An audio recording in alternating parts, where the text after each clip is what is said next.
question is for Mr. Ulicki. Good timing being here. The government tells us it wants to charge taxpayers $9 billion for daycares.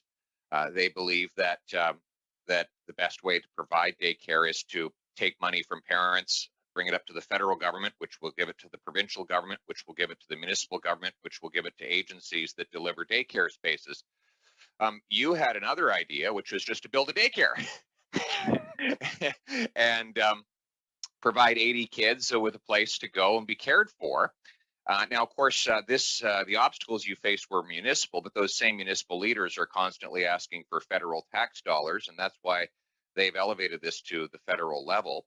I note that there were roughly 80 millionaires who stood up and opposed your proposed daycare, and you were going to provide 80 daycare spaces. So you had 1 millionaire for every child, one millionaire blocking every kid from having a daycare space. It was quite an interesting ratio. And one of those privileged elites, of course, was Tiff Macklem, the head of the Bank of Canada, who's been a big rhetorical supporter of government daycares. Strengthening the social safety net for families, particularly by increasing access to childcare, reducing its cost. And yet he and his family objected, that saying that your daycare would have taken away the charm of the neighborhood, and it would even have required garbage trucks to come and pick up the waste that would be produced by the daycare. I don't know who picks up their garbage. Perhaps Mr. Macklem could testify about how he disposes of his waste. But how much money did you have to spend on government already in your efforts to provide these 80 kids with a daycare space?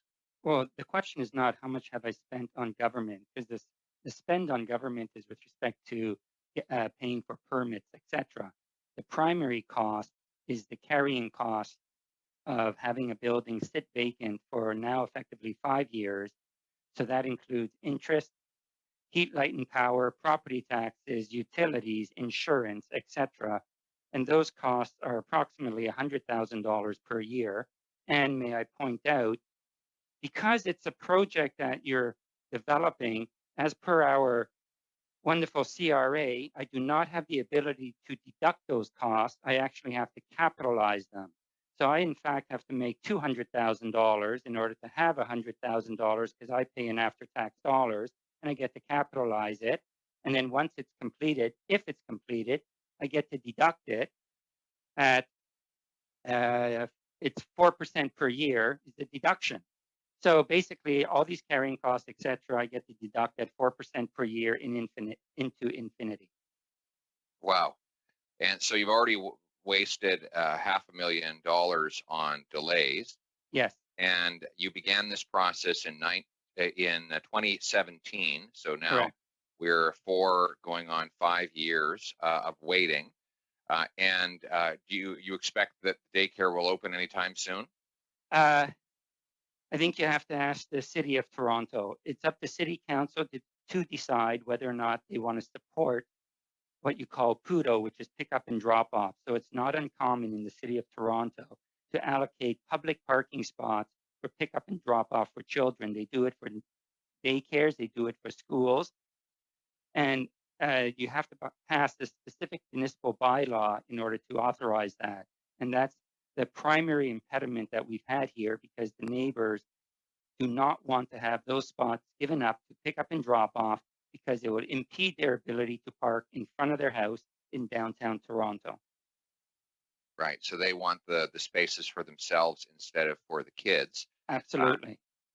We'll see. Ms. Freeland might be very concerned about this, because she says she's going to create all of these new daycares with her $9 billion a year taxpayer-funded plan. I don't know if she'll be able to get them approved by city councils if we have the same experience as you've had. I have a hard time understanding why someone like you would go through all of this torment. You're obviously a successful businessman.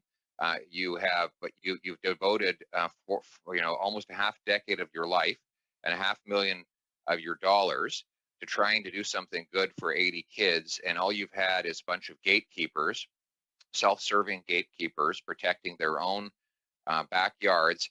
One of them actually complained that the danger was that there would be kids making too much noise Yeah. next to her house. She signed her submission to the city with PhD. So I gather she's busy thinking big thoughts in her house while she doesn't want to be interrupted by little munchkins running by, singing songs, and skipping their way to the park. But that's how crazy it's got in this country. And one day, I hope that people rise up, consumers, workers, and entrepreneurs like you, against this gatekeeper economy. Thank you for telling your story and for persisting through all of this bureaucracy.